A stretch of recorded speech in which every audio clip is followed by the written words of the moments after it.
Udah. Udah nih. Muka gue kok nggak ada, Ican? Ada di sini. Di gue nggak ada, gue nggak bisa ngeliat muka gue lagi. Ya Bentar. udah mulai nih. Ya udah mulai. Ulang dari Assalamualaikum. Soalnya tadi ini. Ya udah. Bentar, gue ngerapiin kerudung dulu. Udah, Oh ya, udah nih. udah. Hmm. Udah. Hmm. Assalamualaikum warahmatullahi wabarakatuh. Perkenalkan, nama saya Sabrina Rahma Azahra dengan NIM 2024 12 11 068. Dan perkenalkan rekan saya. Yuliani Cantika dengan NIM 2024 12 11 026. Baik, di sini kami akan mempresentasikan tugas kelompok 7 untuk mata kuliah manajemen keuangan lainnya. Bab 16 yaitu sejarah dan teori perusahaan pembiayaan sekunder perumahan. Bab 17 yaitu perusahaan pembiayaan sekunder perumahan. Dan bab 18 produk dan jasa serta peraturan pembiayaan sekunder perumahan. Baik, slide pertama sampai 10 akan dibacakan oleh saya, Sabrina, dan slide 11 sampai 20 akan dibacakan oleh rekan saya, yaitu Yuliani Cantika.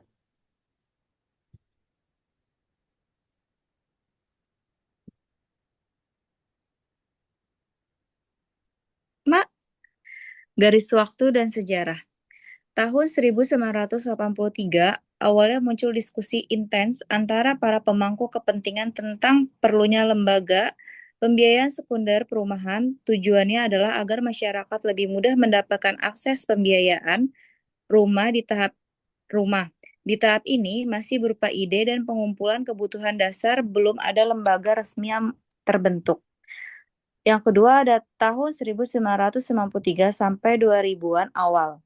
Selanjutnya dilakukan serangkaian studi kelayakan dan dipelopori oleh Departemen Keuangan bersama kelompok kerja yang dibentuk pemerintah dengan bantuan para konsultan.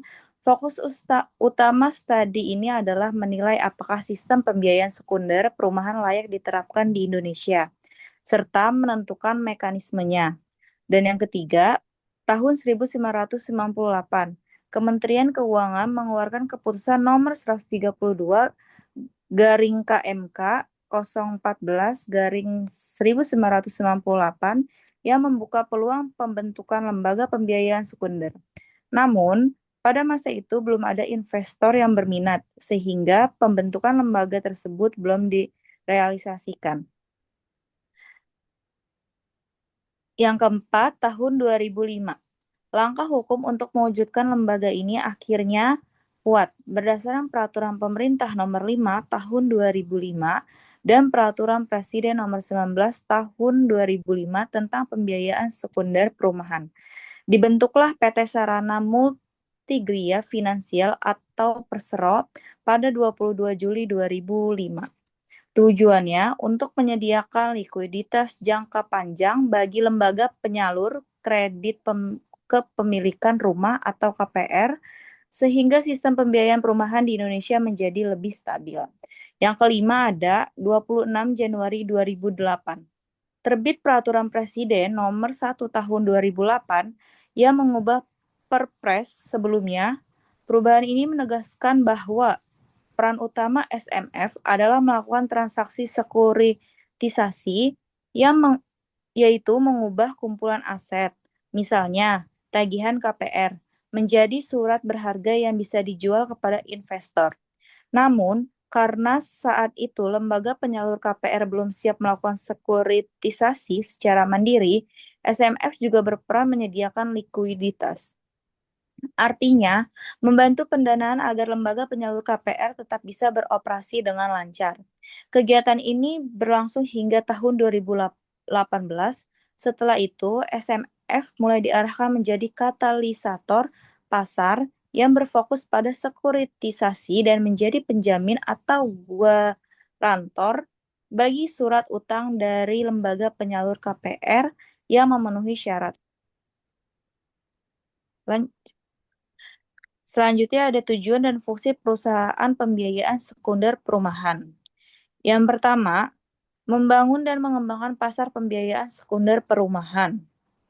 Artinya, perusahaan ini membantu menciptakan dan memperluas pasar di mana kredit perumahan bisa diperjualbelikan atau dipertukarkan antara lembaga keuangan. Dengan begitu, bank atau lembaga pembiayaan bisa mendapatkan tambahan dan dana dari investor untuk menyalurkan kredit baru. Yang kedua, melakukan sekuritisasi.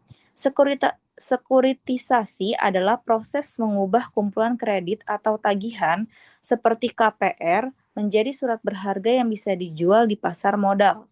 Jadi, kredit perumahan bisa diubah menjadi aset investasi yang menarik bagi investor. Ini membantu meningkatkan likuiditas lembaga keuangan. Yang ketiga, penyaluran pinjaman kepada bank atau lembaga keuangan. Perusahaan pembiayaan sekunder dapat memberikan pinjaman kepada lembaga keuangan agar mereka memiliki dana tambahan untuk menyalurkan kredit rumah kepada masyarakat. Yang keempat, penyediaan likuiditas atau sebagai backstop sementara. Likuiditas di sini maksudnya ketersediaan uang tunai. Jika ada lembaga keuangan yang kekurangan dana untuk sementara waktu, perusahaan ini bisa memberikan bantuan dana jangka pendek agar sistem pembiayaan perumahan tetap berjalan lancar. Yang kelima, bertindak sebagai mortgage guarantor. Artinya, perusahaan ini bisa menjadi penjamin atas pembiayaan kredit pemilikan rumah atau KPR. Jadi, kalau terjadi resiko gagal bayar, perusahaan bisa menanggung sebagian kewajiban tersebut sehingga risiko lembaga keuangan menjadi lebih kecil. Yang keenam, pembelian efek terkait mortgage dan berfungsi sebagai market maker. Fungsi ini berarti perusahaan bisa membeli atau menjual surat berharga yang berkaitan dengan kredit perumahan. Sebagai market maker, perusahaan membantu menjaga kestabilan harga dan kelancaran transaksi di pasar sekunder. Dan yang ketujuh, penyertaan langsung. Maksudnya, perusahaan juga bisa ikut serta secara langsung dalam proyek-proyek pembiayaan perumahan. Misalnya, dengan berinvestasi pada lembaga keuangan atau proyek perumahan tertentu. Selanjutnya ada mekanisme sekuritisasi. Yang pertama, originator atau bank atau penyalur KPR. Tahap pertama dimulai dari originator, yaitu lembaga keuangan seperti bank yang menyalurkan KPR kepada masyarakat. Jadi, bank memberikan pinjaman kepada nasabah untuk membeli rumah, dan kredit-kredit ini nantinya akan dikumpulkan untuk dijadikan aset sekuritisasi. Yang kedua ada polling. Setelah itu, kumpulan KPR yang sudah disalurkan akan digabungkan menjadi satu portofolio besar atau disebut polling. Polling ini berisi banyak kredit rumah dari berbagai nasabah yang nantinya akan menjadi dasar dari surat berharga yang akan diterbitkan. Yang ketiga ada SPF atau Special Purpose Vehicle. Kemudian, portofolio kredit tadi dijual kepada sebuah lembaga khusus yang disebut SPV atau Special Purpose Vehicle. SPV ini berfungsi perantara yang akan menerbitkan surat berharga berdasarkan kumpulan KPR tadi. Jadi, SPV adalah pihak yang secara resmi mengeluarkan efek atau surat utang ke pasar modal. Yang keempat, issuance atau penerbitan surat berharga. Pada tahap ini, SPF menerbitkan surat berharga atau efek berbasis aset atau asset-backed securities. Surat berharga inilah yang nantinya akan ditawarkan kepada investor di pasar modal. Investor yang membeli efek ini akan mendapatkan imbal hasil dari pembayaran cicilan KPR oleh para debitur.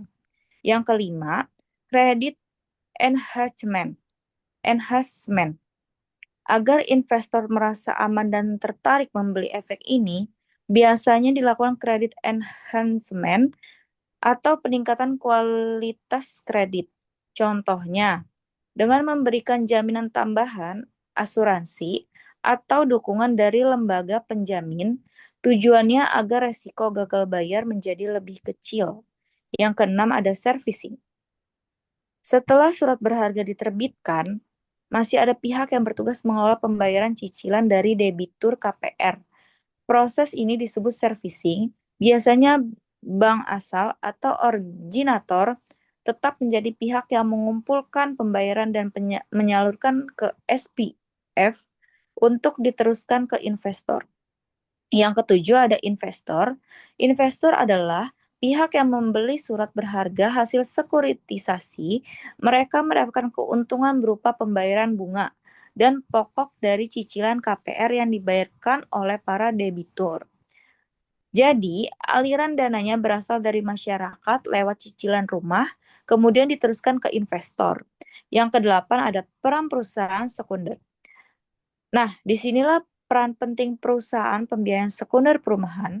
Mereka berfungsi sebagai penggerak utama proses sekuritisasi sampai mulai dari membantu bank dalam pembentukan portofolio kredit, memfasilitasi penerbitan efek, sampai menjaga agar pasar sekuritisasi tetap aktif dan liquid. Yang selanjutnya ada manfaat bagi perekonomian dan sektor perumahan. Yang pertama, meningkatkan likuiditas bank. Likuiditas artinya ketersediaan dana tunai. Dengan adanya sekuritisasi, bank bisa menjual portofolio KPR-nya ke perusahaan pembiayaan sekunder dan memperoleh dana segar. Uang ini bisa digunakan lagi untuk menyalurkan KPR baru kepada masyarakat lain. Jadi, perputaran dananya terus berlanjut tanpa harus menunggu cicilan lunas dulu. Ini membuat sistem keuangan lebih efisien dan aktif. Yang kedua ada memperpanjang tenor pembiayaan. Melalui pasar pembiayaan sekunder, lembaga keuangan memiliki sumber dana jangka panjang. Artinya, mereka bisa memberikan kredit dengan jangka waktu yang lebih lama. Misalnya, dari 10 tahun menjadi 20 tahun. Hal ini tentu membantu masyarakat karena cicilan per bulan menjadi lebih ringan dan terjangkau. Yang ketiga, menurunkan biaya modal. Sekuritisasi membantu menekan biaya dana atau cost of fund bagi lembaga keuangan. Karena dana bisa diperoleh dari investor di pasar modal, bank tidak lagi hanya bergantung pada simpanan nasabah. Biaya modal yang lebih murah ini membuat suku bunga KPR bisa lebih rendah dan itu menguntungkan masyarakat. Yang keempat, memperluas akses perumahan. Dengan ketersediaannya, dana yang lebih banyak dan bunga yang lebih rendah, semakin banyak masyarakat yang bisa mendapatkan akses untuk membeli rumah. Jadi, program pembiayaan sekunder ini secara langsung mendukung pemerataan kepemilikan rumah terutama bagi masyarakat berpenghasilan menengah ke bawah. Yang kelima, penciptaan benchmark pasar sekuritas hipotek. Manfaat terakhir adalah terciptanya benchmark atau tolak ukur harga di pasar sekuritas berbasis KPR. Dengan adanya benchmark ini, investor memiliki panduan dalam menilai risiko dan imbal hasil dari efek sekuritisasi. Dalam jangka panjang, hal ini membuat pasar keuangan menjadi lebih transparan, stabil, dan teratur. Selanjutnya ada risiko utama dan cara mitigasi. Yang pertama, kredit risk atau resiko kredit. Ini terjadi ketika debitur gagal memahami kewajibannya. Misalnya, tidak mampu membayar pinjaman tepat waktu atau sama sekali tidak bisa membayar. Yang kedua ada interest rate risk atau resiko suku bunga. Muncul ketika terjadi perubahan tingkat suku bunga yang bisa memengaruhi nilai investasi atau biaya pendanaan. Yang ketiga ada liquidity risk yaitu risiko ketika pasar mengalami kekeringan likuiditas sehingga sulit untuk menjual aset atau mendapatkan dana tunai. Yang keempat ada moral hazard. Ini adalah resiko yang muncul karena adanya penurunan standar dalam proses underwriting atau penilaian kredit. Biasanya karena pihak tertentu merasa terlalu aman atau dilindungi. Yang kelima, operational risk. Risiko yang timbul akibat kegagalan sistem, proses, atau sumber daya manusia dalam menjalankan kegiatan operasional. Yang keenam, ada konsentrasi risiko. Terjadi bila terlalu banyak eksposur ditempatkan pada satu debitur, sektor, atau wilayah tertentu. Sehingga bila ada gangguan di area itu, dampaknya bisa besar sekali. Selanjutnya, kita bahas cara mitigasi atau upaya untuk mengurangi resiko-resiko tadi. Yang pertama, ada credit enhancement, seperti penambahan jaminan atau cadangan atau reserve, agar jika debitur gagal bayar, masih ada aset pengganti. Yang kedua, ada underwriting yang ketat, yaitu proses penilaian dan seleksi debitur dilakukan dengan sangat hati-hati berdasarkan data dan analisis resiko yang jelas. Yang ketiga, standar dokumentasi yang baik. Agar semua transaksi dan kesepakatan tercatat secara lengkap dan transparan. Yang keempat, transparansi informasi. Supaya semua pihak memiliki data yang sama dan bisa memantau resiko sejak awal. Yang kelima, pengawasan dari regulator yang berfungsi memastikan kegiatan keuangan tetap sesuai dengan aturan dan standar yang berlaku. Yang keenam, restrukturisasi portofolio, yaitu mengatur ulang komposisi investasi agar lebih seimbang dan tidak terlalu beresiko. Yang ketujuh, penggunaan tranche. Untuk redistribusi resiko, artinya resiko dibagi ke beberapa lapisan atau pihak sesuai kemampuan masing-masing. Yang kedelapan, penguatan kapasitas servicer agar pihak yang menangani pembayaran dan administrasi bisa bekerja dengan efisien dan minim kesalahan. Dan yang kesembilan, program guarantor dari perusahaan sekunder yang berfungsi memberikan jaminan tambahan bila terjadi kegagalan kredit. Intinya, dengan mengenali berbagai jenis resiko dan menerapkan langkah-langkah mitigasi yang tepat, lembaga keuangan bisa menjaga stabilitas operasional dan melindungi aset mereka dari potensi kerugian. Selanjutnya ada manfaat bagi perekonomian dan sektor perumahan. Pertama, dari sisi pemerintah. Pemerintah berperan sebagai regulator dan juga pembuat kebijakan. Mereka mengatur agar pasar perumahan berjalan sehat dan stabil, serta melindungi kepentingan konsumen. Selain itu, pemerintah juga bisa menjadi penyandang modal awal, yang berarti menyediakan dana atau dukungan agar sistem pembiayaan perumahan bisa berkembang dengan baik. Tujuan akhirnya adalah menjaga stabilitas pasar dan memastikan masyarakat mendapatkan akses perumahan yang adil dan terjangkau.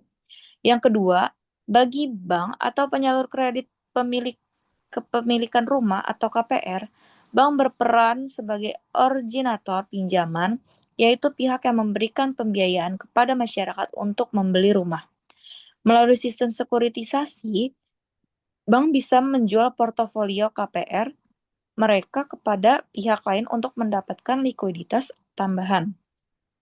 Artinya, bank memperoleh dana segar yang kemudian bisa digunakan untuk menyalurkan lebih banyak pinjaman baru. Dengan begitu, siklus pembiayaan perumahan bisa terus berputar. Yang ketiga, ada perusahaan sekunder. Perusahaan ini berfungsi sebagai fasilitator pasar, guarantor sekaligus market maker. Mereka membantu menyalurkan dana antar lembaga keuangan, memberikan jaminan atas produk keuangan, dan menciptakan pasar yang lebih aktif secara efisien. Dengan adanya perusahaan sekunder, resiko bisa tersebar lebih merata dan sistem keuangan menjadi lebih stabil. Selanjutnya, investor institusi seperti dana pensiun, perusahaan asuransi, atau dana kelolaan. Mereka berperan sebagai penyedia dana jangka panjang. Artinya, mereka menanamkan investasi pada instrumen pembiayaan perumahan untuk mendapatkan keuntungan yang stabil dalam jangka waktu lama. Ini juga membantu mendukung ketersediaan modal di sektor perumahan. Dan terakhir, yang paling penting adalah konsumen atau pembeli rumah. Masyarakat sebagai konsumen mendapatkan manfaat akses kredit yang lebih baik. Dengan sistem pembiayaan yang kuat, mereka bisa memperoleh pinjaman rumah dengan bunga yang lebih kompetitif, jangka waktu yang lebih panjang, serta proses yang lebih transparan dan terjangkau. Selanjutnya ada pemangku kepentingan utama yang memiliki fungsi dan tanggung jawab berbeda tetapi saling melengkapi satu sama lain. Yang pertama, pemerintah dan regulator. Mereka memiliki peran penting dalam membuat aturan dan kebijakan yang bertujuan menjaga kestabilan sistem keuangan dan melindungi konsumen. Pemerintah juga berperan dalam mengawasi agar praktik pembiayaan tetap sehat, transparan, dan sesuai dengan standar yang berlaku. Selain itu, kebijakan pemerintah dapat mendorong pertumbuhan sektor perumahan dengan menyediakan program bantuan, subsidi, atau fasilitas penjaminan. Yang kedua, lembaga keuangan atau bank penyalur kredit. Mereka berperan sebagai pihak yang memberikan pembiayaan kepada masyarakat yang ingin membeli rumah. Bank melakukan proses underwriting, yaitu menilai kemampuan calon debitur dalam membayar cicilan. Bank juga memastikan bahwa pinjaman yang diberikan memiliki kualitas yang baik agar tidak menimbulkan resiko kredit macet di kemudian hari. Yang ketiga, perusahaan sekunder atau lembaga pembiayaan sekunder. Lembaga ini biasanya bertugas membeli portofolio KPR dari bank, kemudian mengelola dan menjualnya kembali dalam bentuk produk investasi. Dengan begitu, bank mendapatkan likuiditas tambahan, sedangkan perusahaan sekunder membantu redistribusi resiko di pasar. Selain itu, mereka juga bisa bertindak sebagai guarantor, yaitu penjamin untuk memastikan keamanan investasi. Selanjutnya, investor institusional seperti dana pensiun, asuransi, atau dana kelolaan. Mereka berperan sebagai penyedia dana jangka panjang yang menanamkan modalnya pada produk-produk pembiayaan perumahan. Dengan adanya investasi dari lembaga ini, sistem pembiayaan menjadi lebih kuat dan berkelanjutan. Dan terakhir, tentu saja konsumen atau masyarakat sebagai penerima manfaat langsung, mereka mendapatkan kemudahan akses pembiayaan untuk memiliki rumah dengan bunga yang lebih terjangkau dan tenor yang lebih panjang. Namun, konsumen juga memiliki tanggung jawab untuk menjaga komitmen pembayaran agar sistem tetap berjalan dengan baik.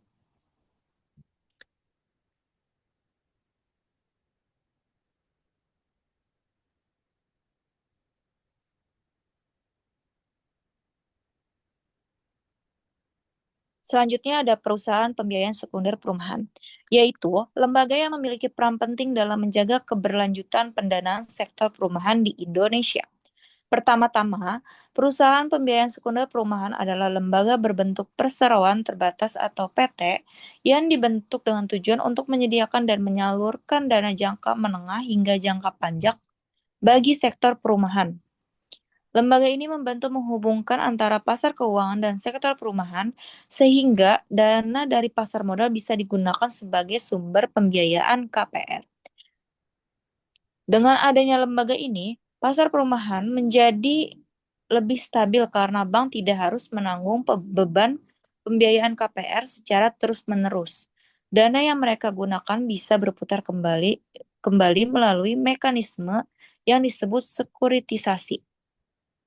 Nah, apa itu sekuritisasi? Sekuritisasi adalah proses di mana kumpulan kredit seperti portofolio KPR diubah menjadi surat berharga yang kemudian dijual kepada investor. Dengan cara ini, bank bisa mendapatkan dana tunai kembali dari penjualan surat berharga tersebut, sehingga likuiditas mereka meningkat. Artinya, bank memiliki lebih banyak dana untuk disalurkan kembali ke masyarakat yang ingin membeli rumah.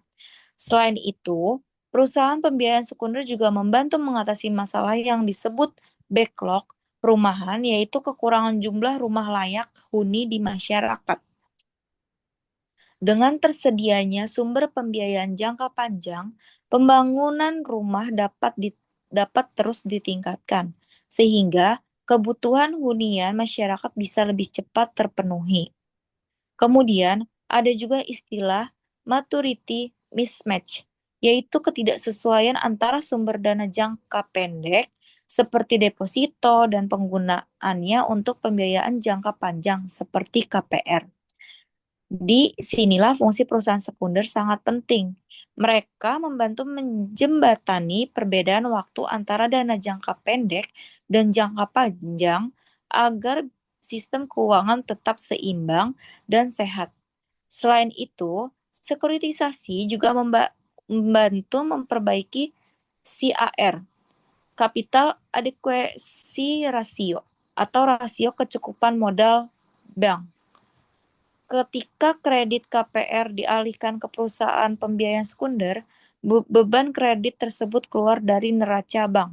Akibatnya, posisi modal bank menjadi lebih kuat karena resiko pinjaman berkurang. Dengan CAR yang lebih baik, bank bisa menyalurkan lebih banyak kredit baru lagi. Secara keseluruhan, perusahaan pembiayaan sekunder perumahan berperan penting sebagai jembatan antara bank, pasar modal, investor, dan masyarakat. Selanjutnya ada maksud dan tujuan pendirian perusahaan pembiayaan sekunder perumahan, serta fungsi utama dan peran yang dijalankannya dalam sistem keuangan dan sektor perumahan nasional. Maksud dan tujuan. Tujuan utama dari pendirian perusahaan pembiayaan sekunder perumahan adalah untuk mendukung ketersediaan dana jangka menengah dan jangka panjang bagi sektor perumahan. Artinya, perusahaan ini berperan untuk menyediakan sumber pembiayaan yang stabil dan berkelanjutan agar masyarakat bisa lebih mudah memperoleh akses kredit perumahan seperti KPR. Selain itu, perusahaan ini juga memiliki misi untuk mempermudah kepemilikan rumah yang layak dan terjangkau bagi masyarakat. Dengan adanya pendanaan jangka panjang, bunga kredit bisa ditekan agar lebih ringan dan tenor atau masa cicilan bisa diperpanjang, sehingga masyarakat berpenghasilan menengah ke bawah juga dapat memiliki rumah sendiri. Tujuan lainnya adalah untuk mengembangkan pasar sekunder perumahan. Pasar sekunder ini memungkinkan lembaga penyalur kredit seperti bank menjual portofolio KPR kepada mereka perusahaan pembiayaan sekunder. Dengan begitu, bank mendapatkan kembali dana segar atau likuiditas yang bisa digunakan menyalurkan lebih banyak KPR baru. Jadi, perusahaan ini membantu agar dana di sektor perumahan terus berputar dan tidak macet di kredit panjang. Fungsi utama dan peran. Selanjutnya, kita masuk ke bagian fungsi dan peran utama perusahaan pembiayaan sekunder perumahan. Yang pertama ada fasilitas likuiditas. Perusahaan ini berfungsi menyediakan likuiditas bagi lembaga keuangan ketika bank sudah menyalurkan banyak KPR dan butuh dana tambahan. Perusahaan ini membeli portofolio kredit tersebut. Dengan begitu, bank punya ruang untuk menyalurkan kredit baru lagi. Yang kedua, penyelenggara sekuritisasi. Sekuritisasi adalah proses mengubah kumpulan aset seperti KPR menjadi surat berharga yang bisa dijual kepada investor. Melalui sekuritisasi, perusahaan pembiayaan sekunder membantu memperluas sumber dana dari pasar modal, bukan hanya mengandalkan dana simpanan masyarakat. Yang ketiga ada mortgage guarantor atau credit enhancement. Fungsi ini Berarti perusahaan dapat menjadi penjamin kredit atau guarantor agar bisa merasa lebih aman dalam menanamkan dananya di produk pembiayaan perumahan. Mereka membantu meningkatkan kepercayaan pasar dengan memberikan jaminan atas kualitas aset yang dijual. Yang keempat, market maker atau katalisator pasar. Sebagai katalisator, perusahaan pembiayaan sekunder membantu menciptakan dan mengembangkan pasar pembiayaan perumahan yang aktif dan dinamis. Mereka mendorong terciptanya standar dan mekanisme pasar yang sehat agar transaksi antar lembaga keuangan dan investor dapat berjalan lancar. Yang kelima, mempersingkat JAP, pendanaan. Perusahaan ini juga berfungsi menjembatani kesenjangan antara sumber dana jangka pendek dan kebutuhan pembiayaan jangka panjang. Misalnya, dana tabungan masyarakat di bank biasanya bersifat jangka pendek, sementara KPR adalah pinjaman jangka panjang. Perusahaan pembiayaan sekunder hadir untuk menyeimbangkan perbedaan tersebut agar sistem keuangan tetap stabil. Yang keenam, investor atau penyerta modal, selain berfungsi sebagai penyalur dana, perusahaan ini juga bertindak sebagai investor, yakni menanamkan modal dalam instrumen atau proyek perumahan yang dianggap potensial. Dengan begitu, mereka tidak hanya menjadi perantara, tapi juga berkontribusi langsung dalam memperkuat pembiayaan sektor perumahan. Nah, kesimpulannya adalah perusahaan pembiayaan sekunder perumahan dibentuk dengan tujuan utama untuk memperkuat ketersediaan dana jangka menengah hingga panjang bagi sektor perumahan serta mempermudah akses kepemilikan rumah yang layak dan terjangkau bagi masyarakat.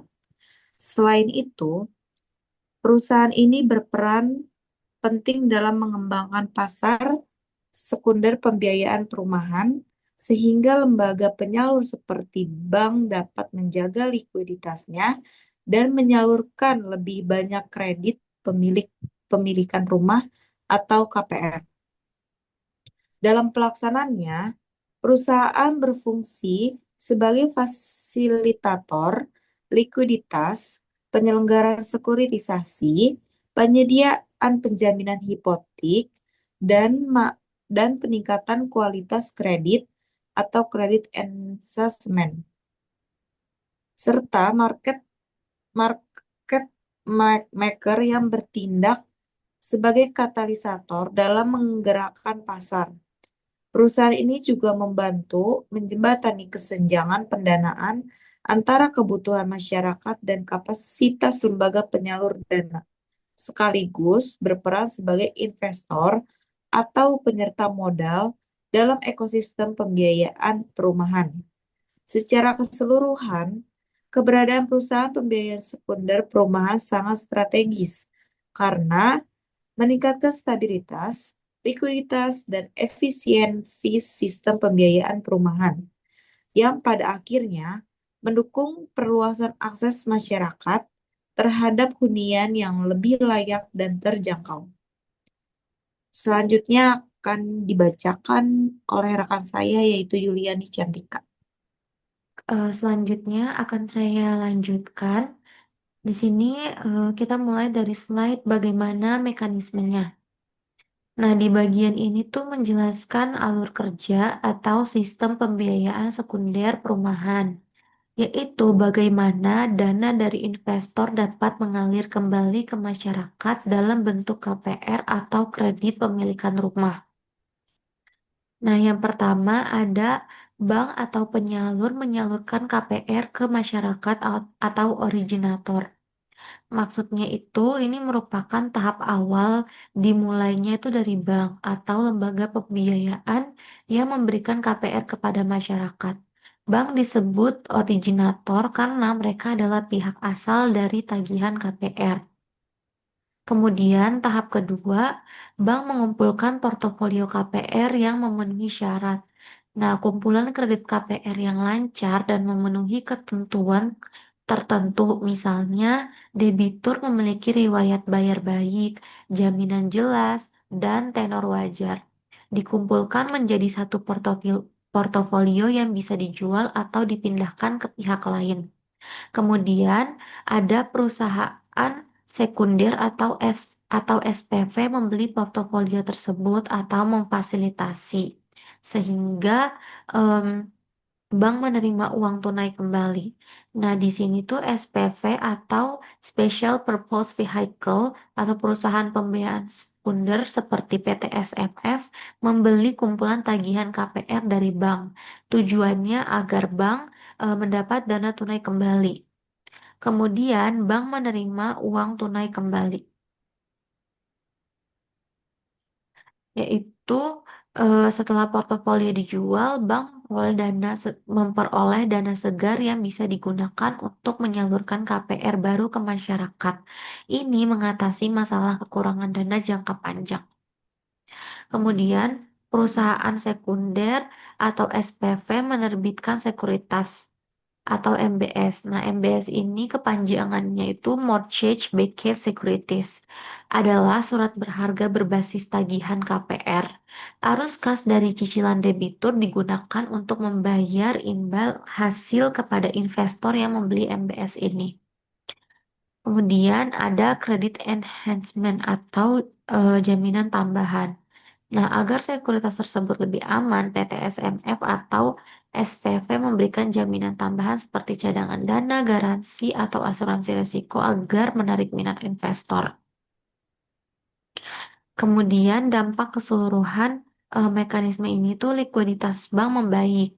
Pasar modal mendapatkan instrumen investasi baru dan dana jangka panjang masuk ke sektor perumahan.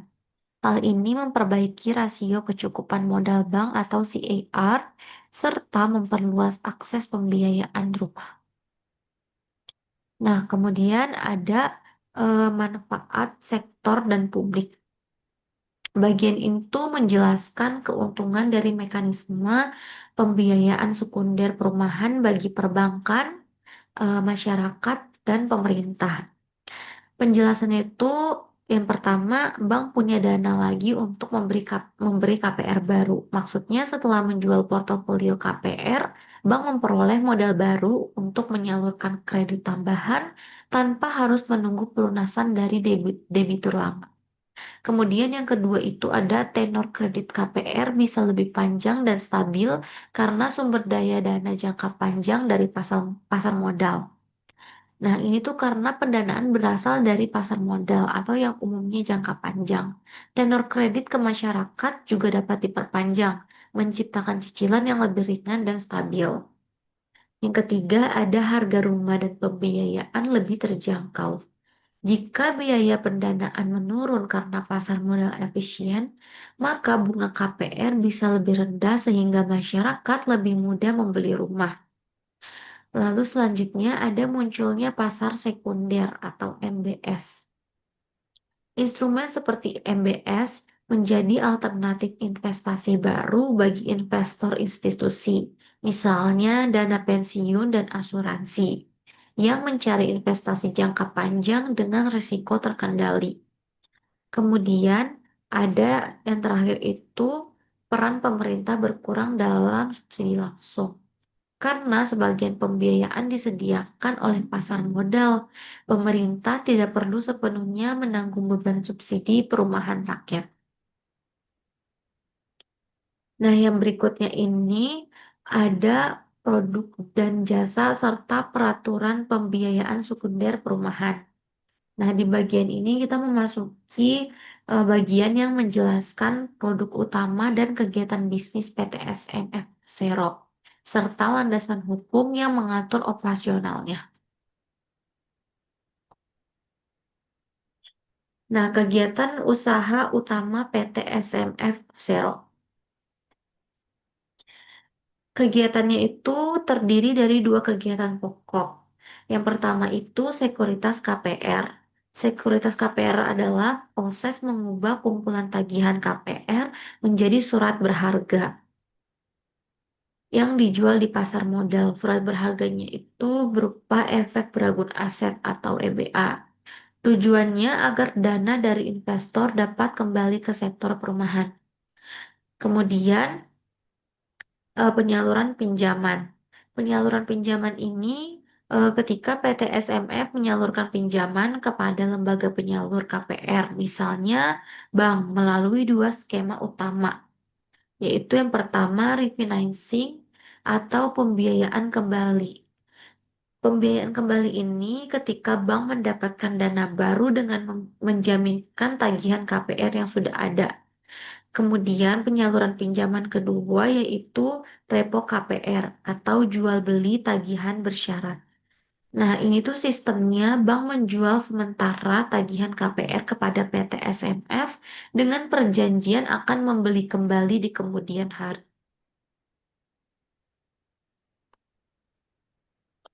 Kemudian ada sekuritisasi KPR.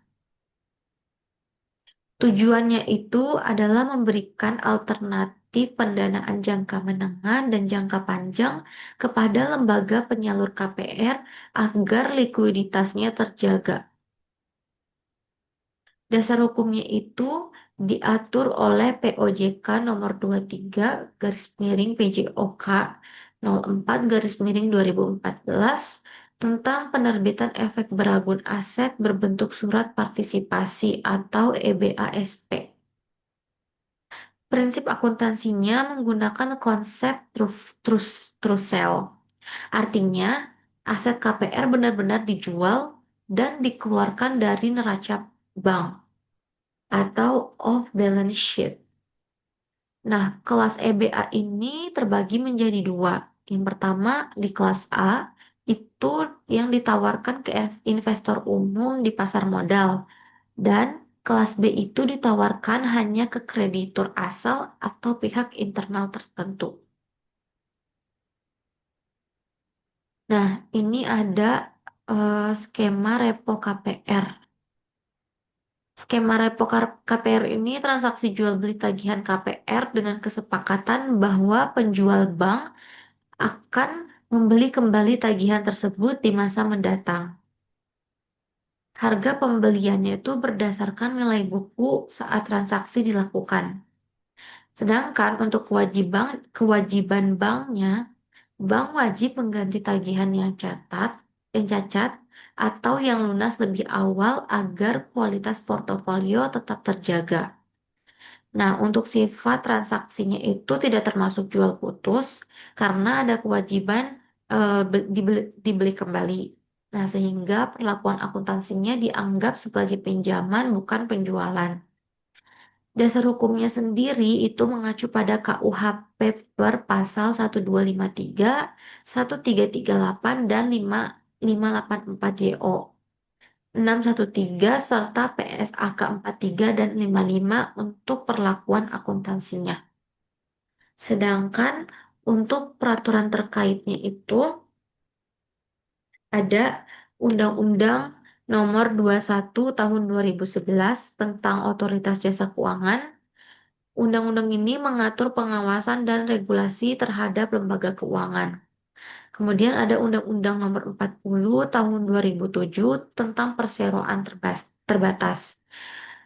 Undang-undang ini mengatur landasan hukum pendirian dan tata kelola PT SMF sebagai BUMN. Kemudian yang ketiga ada Perpres nomor 19 tahun 2005 JO nomor 1 tahun 2008 yaitu mengatur secara khusus pembiayaan sekunder perumahan dan ada POJK nomor 23 tahun 2014 tentang penerbitan efek beragun aset surat partisipasi atau EBASP. Kemudian ada CEOJK nomor 10 tahun 2013. Undang-undang ini mengatur kewajiban laporan bulanan lembaga pembiayaan sekunder. Kemudian ada POJK nomor 4 tahun 2018 tentang perusahaan pembiayaan sekunder perumahan. Nah, ini ada pengawasan oleh OJK. Tujuan pengawasan oleh OJK ini agar kegiatan PT SMF tetap berjalan dengan prinsip kehati-hatian atau prudensial dan mendukung pembiayaan rumah yang terjangkau bagi masyarakat. Metode pengawasan OJK ini ada dua metode. Yang pertama itu ada offsite supervision. Offsite supervision ini dilakukan melalui analisis laporan keuangan bulanan dan tahunan yang dikirim oleh PT SMF sendiri. Kemudian metode yang kedua yaitu on-site supervision. Nah, metode ini tuh merupakan pemeriksaan langsung ke kantor atau sistem PT SMF untuk memastikan keakuratan laporan dan kepatuhan terhadap peraturan. Nah, berikut di sini ada tabel perkembangan PT SMF Zero yang diambil dari tahun 2016 sampai 2018. Akan kita bahas dari bagian asetnya. Aset menunjukkan total kekayaan dan sumber daya ekonomi yang dimiliki oleh PT SMF. Nah, nilai aset meningkat dari 13,1 triliun pada tahun 2016 menjadi 19,4 triliun pada tahun 2018. Kenaikan ini sebesar 24,44% dalam satu tahun, yaitu 2018, menandakan ekspansi bisnis yang pesat dan kemampuan perusahaan dalam memperbesar portofolio pembiayaannya. Kemudian yang kedua itu ada pinjaman yang disalurkan. Nah, pinjaman yang disalurkan ini merupakan jumlah dana yang telah disalurkan PT SMF ke lembaga penyalur KPR seperti bank dan lembaga pembiayaan perumahan. Dari tahun 2016 ke 2018, penyaluran pinjaman naik dari 8,3 triliun menjadi 15,37 triliun. Lagi Pertumbuhan direkam, lu jangan. berapa?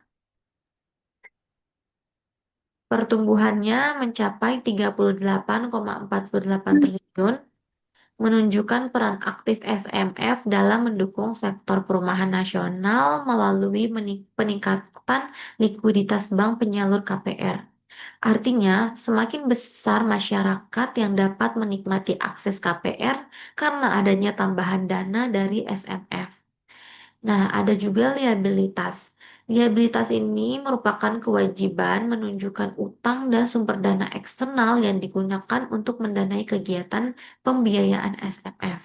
Kenaikan liabilitas sendiri dari 6,59 triliun pada tahun 2016 menjadi 11,3 triliun di tahun 2018, menggambarkan meningkatnya kepercayaan pasar terhadap SMF dalam menerbitkan surat utang atau instrumen pembiayaan lainnya. Hal ini menunjukkan bahwa perusahaan berhasil mengakses sumber pendanaan jangka panjang dengan biaya relatif rendah. Kemudian yang terakhir ada ekuitas. Ekuitas mencerminkan modal sendiri perusahaan yang berasal dari penyertaan pemerintah serta laba ditahan.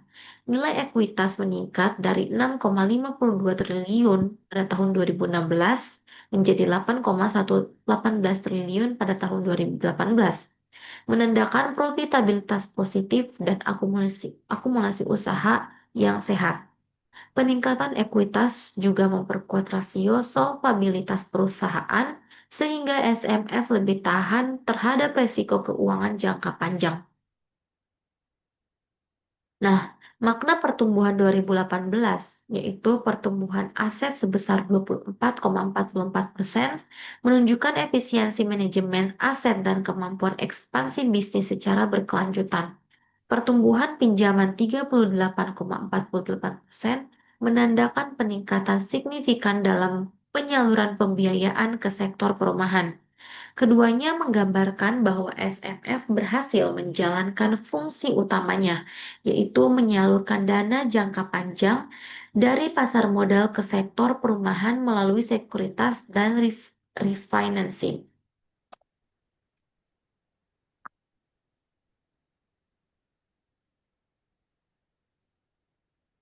Nah, baik, di slide ke 19 ini, yaitu ada skema sekuritisasi dan pembiayaan serta ada tujuan akhir.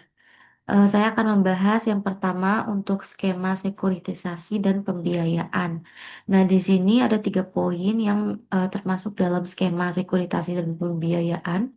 Untuk poin yang pertama, yaitu sebelum POJK 23 tahun 2014, yaitu PT SMF hanya sebagai penata sekuritisasi dan investor. Artinya adalah PT SMF berperan tidak sebagai fasilitator, tidak langsung sebagai fasilitator. Nah, tujuannya untuk membantu menyiapkan struktur sekuritisasi, misalnya seperti pemilihan aset, penyusunan dokumen, dan pembentukan SPV, atau menjadi investor pembeli sebagai efek beragun aset atau EBA yang diterbitkan oleh pihak lain. Nah, PT SMF belum memiliki kewenangan penuh untuk menerbitkan EBA SP sendiri. Perannya lebih bersifat mekanis dan pendukung pasar saja.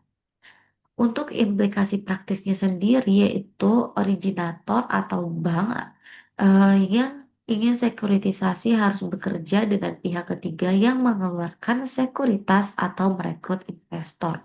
Hal ini agar proses bisa lebih terbatas dan tergantung pada kesiapan pasar. Kemudian untuk poin yang kedua ada setelah POJK 23 tahun 2014 itu PT SMF juga dapat menjadi penerbit EBA atau EBA SP. Nah, perlu diketahui POJK merupakan kepanjangan dari Peraturan Otoritas Jasa Keuangan. Nah, POJK ini memberi dasar hukum bagi PT SMF untuk menerbitkan sendiri efek beragun aset sekuritas pinjaman atau EBASP. Dampaknya adalah PT SMF bisa langsung mengubah portofolio KPR menjadi sekuritas di pasar modal, serta mempercepat proses sekuritas dan menambah likuiditas sistem. Keuntungan dari peraturan ini yaitu meningkatkan kapabilitas pasar sekunder, menurunkan hambatan masuk bagi penyalur KPR yang ingin melepas asetnya, dan menciptakan benchmark EBA yang lebih liquid. Sedangkan untuk poin yang ketiga yaitu pembiayaan refinancing, yaitu SMF menyalurkan dana ke penyalur KPR, kemudian digunakan untuk KPR, dan tagihannya dijadikan agunan. Nah, skema refinancing di sini berarti SMF memberikan pembiayaan kembali berupa pinjaman atau modal kepada bank atau penyalur KPR. Bank menggunakan dana tersebut untuk menyalurkan KPR baru kepada masyarakat tentunya.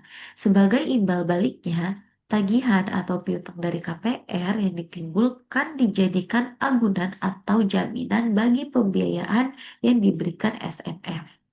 Nah, fungsi utama dari pembiayaan refinancing sendiri itu untuk memperbaiki likuiditas penyalur yaitu bank atau LPK, memperbolehkan lebih banyak penyalur KPR tanpa menunggu pelunasan kredit lama. Untuk akuntansi dan dasar hukumnya itu, transaksi harus mengikuti ketentuan perundang-undangan dan standar akuntansi yang relevan. Misalnya nih, ketika terjadi trust sale atau repo, serta pencatatan yang berbeda.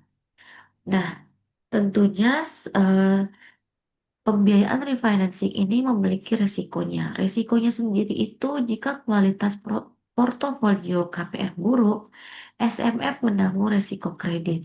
Oleh karena itu, diperlukan syarat kelayakan aset yang ketat. Kemudian, saya akan membahas ke tujuan akhirnya. Tujuan akhir sendiri itu melalui sekuritas dan pembiayaan. Di sini ada 3 poin. Yang pertama, yaitu meningkatkan likuiditas lembaga penyalur KPR. Artinya adalah bank atau penyalur KPR yang berhasil menjual atau mengalihgunakan portofolio kreditnya melalui sekuritisasi, refinancing, dan repo akan mendapatkan kas yang segera. Ini bukan berarti menunggu aliran angsuran selama puluhan tahun. Dampak dari meningkatkan likuiditas lembaga penyalur KPR ini adalah bank dapat segera menyalurkan kredit baru, memperbesar volume KPR yang dapat dicairkan, menjaga arus kas, serta mengelola kebutuhan jangka pendek maupun menengah. Nah, Contohnya yaitu ketika sebuah bank nih menjual paket KPR ke SMF atau menerbitkan EBA. Nah, hasil dari penjualan itu digunakan untuk memberi KPR kepada lebih banyak debitur. Kemudian untuk poin yang kedua di sini ada menurunkan suku bunga KPR. Suku bunga KPR ini eh, masuk dengan adanya masuknya modal jangka panjang dari investor, institusi misalnya pensiun, asuransi dan reksadana yang membeli EBA, biaya dan bagi penyalur menjadi lebih stabil dan seringkali lebih rendah dibandingkan pendanaan jangka pendek.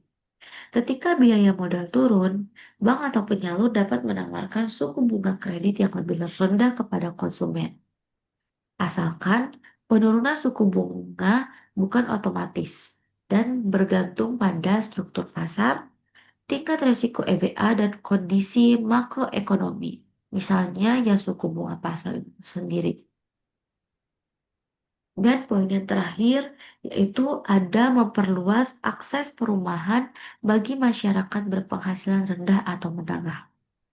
Nah, intinya tuh dengan likuiditas yang lebih besar dan tenor pembiayaan yang lebih panjang, bank dapat menawarkan produk KPR yang lebih terjangkau.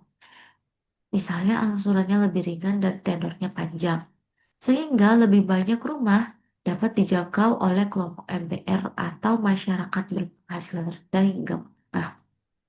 Selain itu, adanya program guarantor atau credit enhancement dari perusahaan sekunder dapat menurunkan risiko bagi investor sehingga memungkinkan pembiayaan bagi segmen yang sebelumnya dianggap risiko.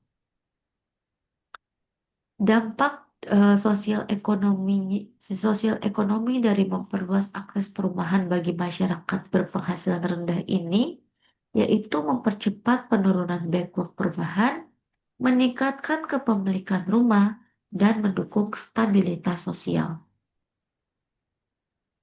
Nah, baik, itulah tadi penjelasan kami tentang bab 16, 17, dan 18. Tapi sebelum saya mengakhiri presentasi kali ini, saya akan menyampaikan kesimpulan materi kami dari awal hingga akhir. Kesimpulannya adalah pembiayaan sekunder perumahan merupakan sistem yang dibentuk untuk menyediakan dana jangka menengah dan panjang bagi sektor perumahan melalui mekanisme sekuritisasi.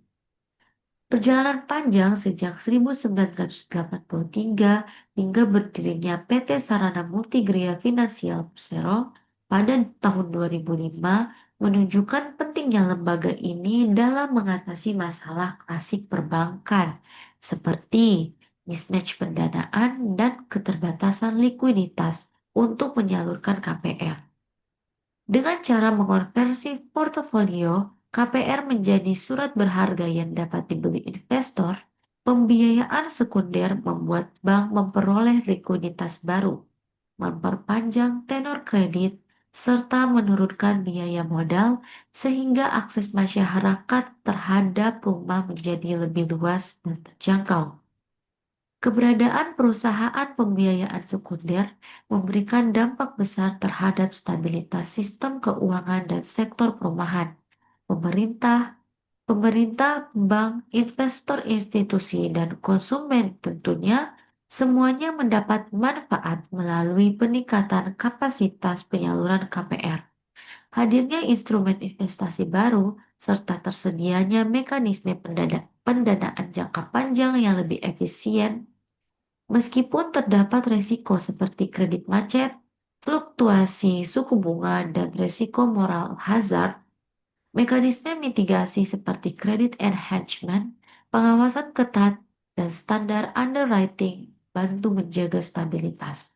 Secara keseluruhan, pembiayaan sekunder perumahan menjadi fondasi penting dalam menciptakan pasar perumahan yang sehat, inklusif, dan berkelanjutan. Baiklah, itu dia sekiranya penjelasan soal materi di bab 16, 17, dan 18 hari ini. Saya menyadari masih banyak kekurangan dalam presentasi kami pada hari ini. Apabila ada kurangnya, mohon dimaafkan. Terima kasih dan wassalamualaikum warahmatullahi wabarakatuh. Jangan di ini dulu. Dah, iya.